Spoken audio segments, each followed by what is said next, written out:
This is what every parent dreams about coming back into the house from doing chores and seeing. Cheyenne got up and got all the laundry out of the dryer and started folding it on her own. So proud of her.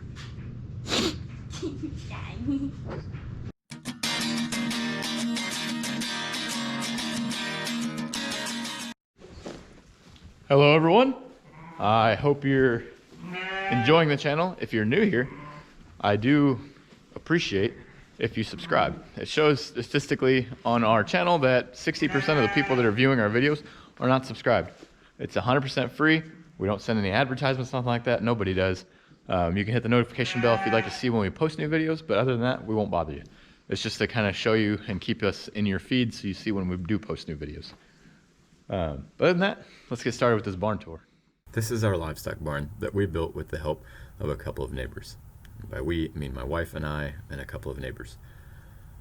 It measures 40 foot wide by 140 foot long, but as you can see in the video from above, we constructed it right behind and butted up to our previous barn that is used to store equipment, bedding supplies, and sometimes hay. It has a concrete floor that is sloped at roughly 3% grade to make washing the floor out in the spring simpler. It is a wood frame construction with metal sheeting. The roof is a 4/12 pitch, meaning that for every foot of horizontal run, it rises or falls 4 inches. The roof was constructed with wood trusses and metal roofing, but we also put skylight panels in, spaced evenly throughout the roofing to provide light during the day and not require lighting during daylight hours in order to save energy and cut electrical costs for our farm. Since it is snowing, let's head inside to see how we use this livestock barn.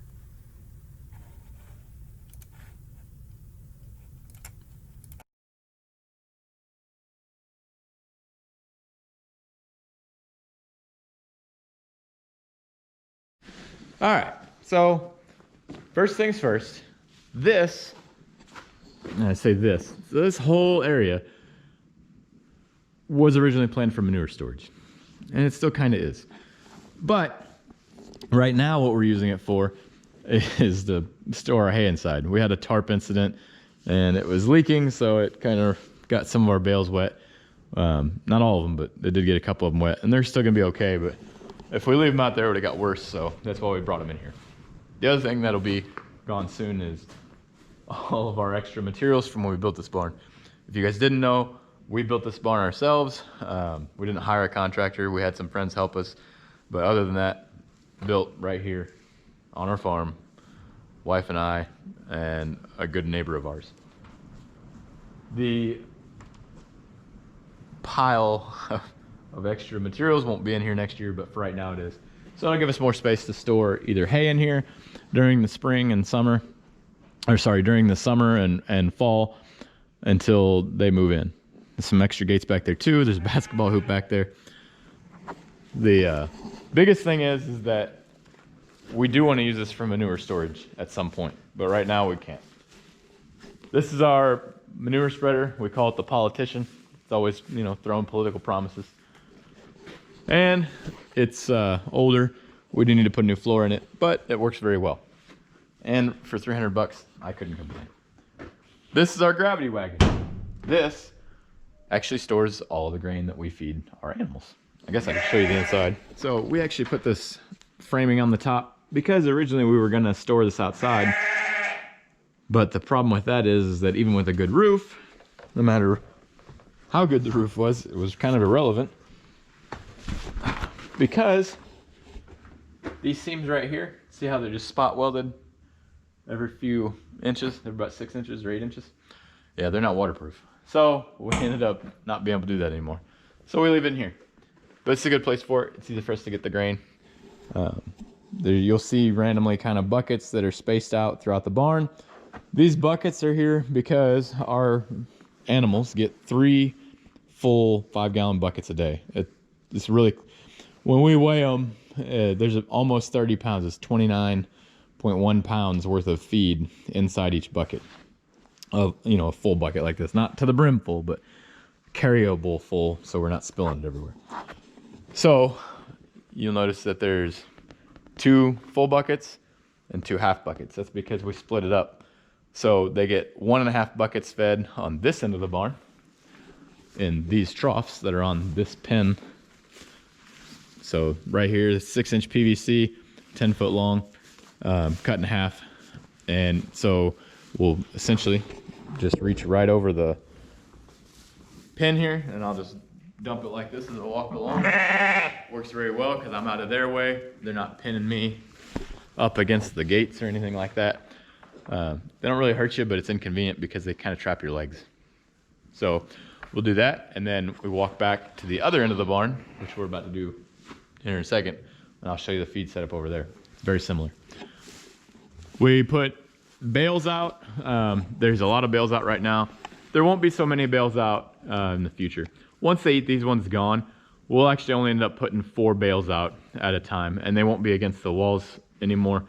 We're probably gonna put them in the middle, like right in the middle of the floor. That way there's more space for them to get around to eat them, and it leaves the walls open. I use the walls whenever we clean this out. We use a smaller tractor. We have a Allis Chalmers 5020 with a loader on it with a bucket and a box blade, and that's what we use to clean this out. So I use the concrete wall to be able to push against to scoop it. Don't worry about that mess. That was my fault because I didn't wrap one of the bales and they destroyed, or sorry, I didn't wrap 3 of the bales and they destroyed all 3 of them. So the cattle panel that's around them is to prevent them from wasting the bales like I just showed you over here. That's the waste from 3 bales, and that right there easily would make 1 bale. But unfortunately they put urine on it and manure, so we don't want them to eat it. They pick through it still. I can't really stop them from that. So these bales are there for their primary meal for the next 3 months. Our animals are only in here for about 3 months. They come in here in mid-December to late December, depending on how the year goes. Our rotational grazing setup allows us to keep them on the pasture longer without having to feed hay. The bales, no matter how good your bales are, you can have the best hay in the world. It's never going to be as nutritious as actual grass. So we want them to stay on the pastures as long as possible. And even if they could stay on there longer, unfortunately, we wouldn't allow them to because they start to lamb usually around mid-December time frame. That's what it's been typically. We've had some go as early as Thanksgiving, and we've had some go as late as just about Easter. So it's kind of, sometimes it's hit and miss. We don't give any hormones to make them all lamb at a certain time. We just let it go naturally. But we want to make sure that they have plenty of hay out. We won't want any of them to be starving or, you can't starve a profit out of an animal. It's what it really comes down to, especially when they're growing babies. Oh, somebody's about to give birth.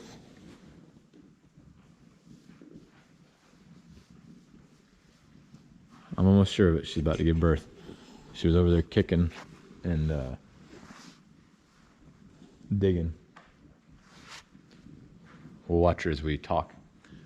You might get 2 shows in 1 here. But that's the other thing that is important for us, is that making sure that they're fed well. We don't want to try to starve a profit out of an animal. They get 1 pound of grain. They get a little over 1 pound of grain per animal put out. There's 82 of them in here. But we put out 90 pounds a day. Like I said, some of it gets pushed on the ground and then it gets trampled into the ground, so it might get wasted. They're messy eaters. What are you going to do? But we, like I said, want to make sure that they're getting what they're supposed to. And then let's move up further and you can kind of see how we have everything else set up. Oh, I forgot to show you. So these gates are designed to open up.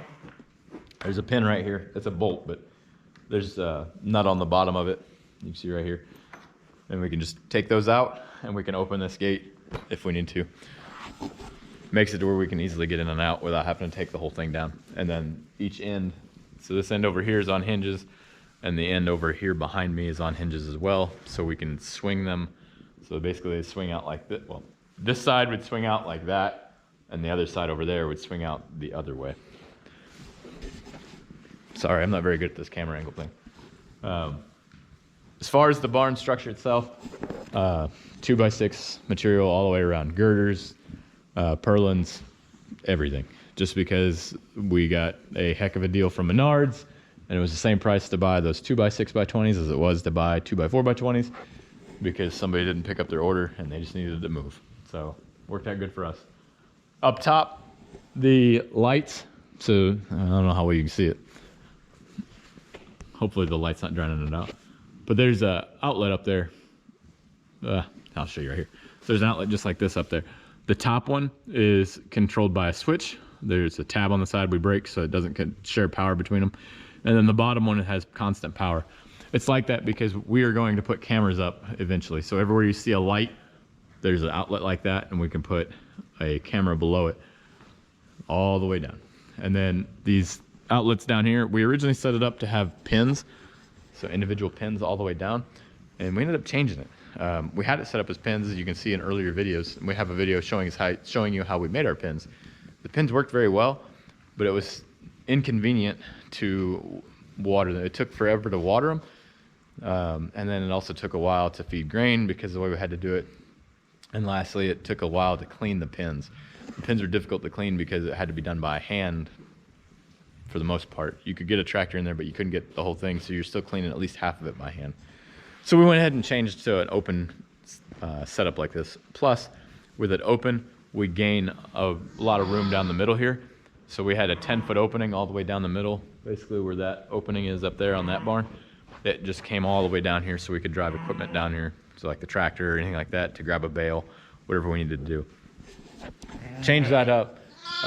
It wasn't a bad setup, but it's just not going to work for the way we want things to work here. We like it like this. It's open floor. You know, if mom and baby want to, so like just like this one right here, who I'm pretty sure is about to give birth, just like how she can go over here and kind of get separated from everybody, the others can too. So like mom and babies like to lay together, but if they want to, they can move away from each other and get a little bit of space to give mom and baby time to bond. So that's very helpful as well. The only downside of this is the bales, like no matter what, the baby's can hide around or under the bale. That's always a concern, but it hasn't been an issue yet, and hopefully it won't be this year.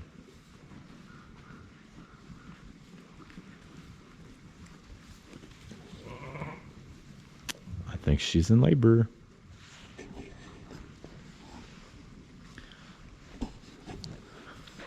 We'll leave her be. We'll walk up here. That's pretty much the most part for the inside of the barn. This bedding right here is sawdust. So it's sawdust and pine shavings. Underneath is just concrete floor.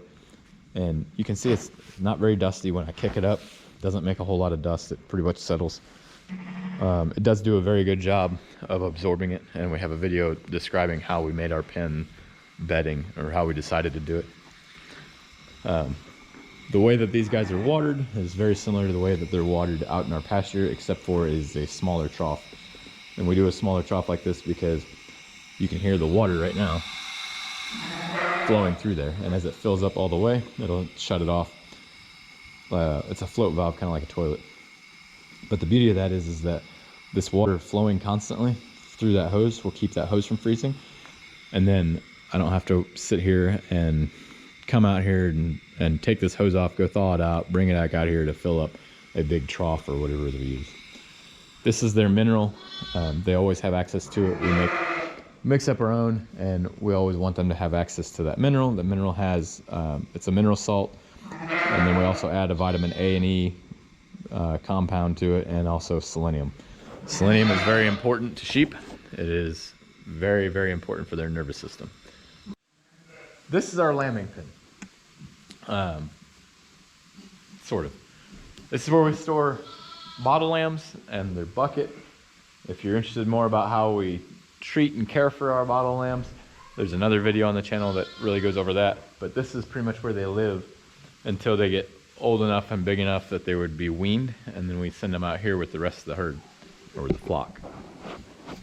The pin over there is the same thing, but we generally use this pin and the pin I'm standing in with the bottle lambs for first-time moms or moms that are having issues, kind of like an ER, emergency room of lambing.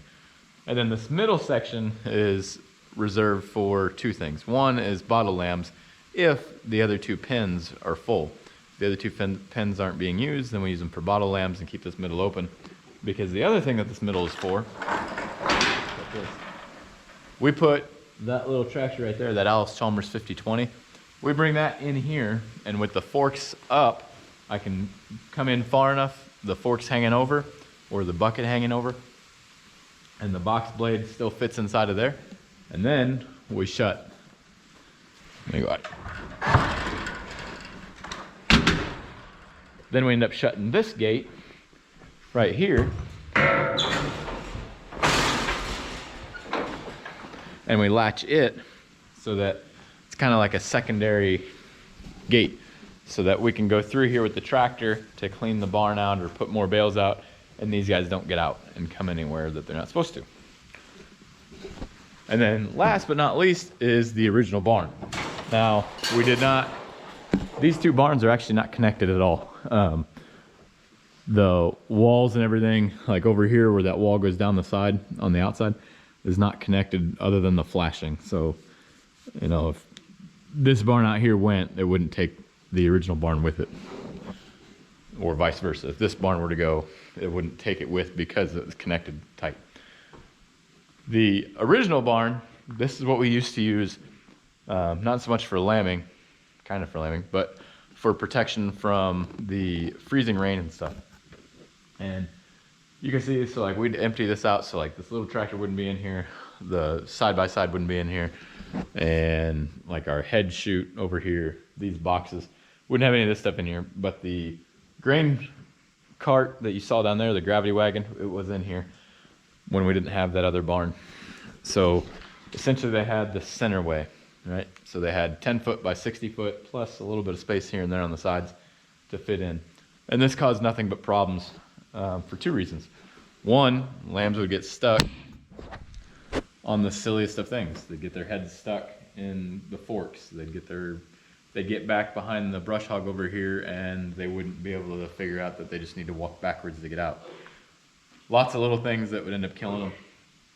And then last but not least, of course, was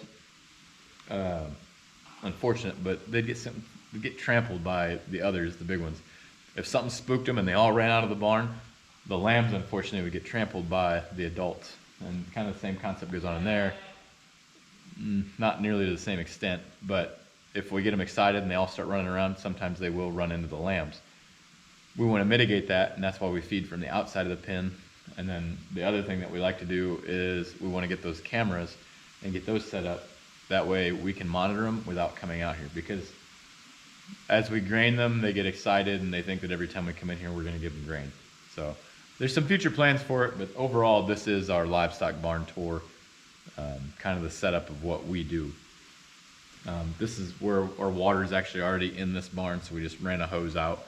We didn't bother putting a separate hydrant out there. This is, oh, and then we store, I'm sorry, I forgot, the bedding, the extra bedding. We like to keep extra on hand so we can change it and stuff and not have to worry about, if it's a holiday or a weekend or whatever, being able to get more. Sawdust, all that good stuff. Those pallets are kind of irrelevant, excuse me.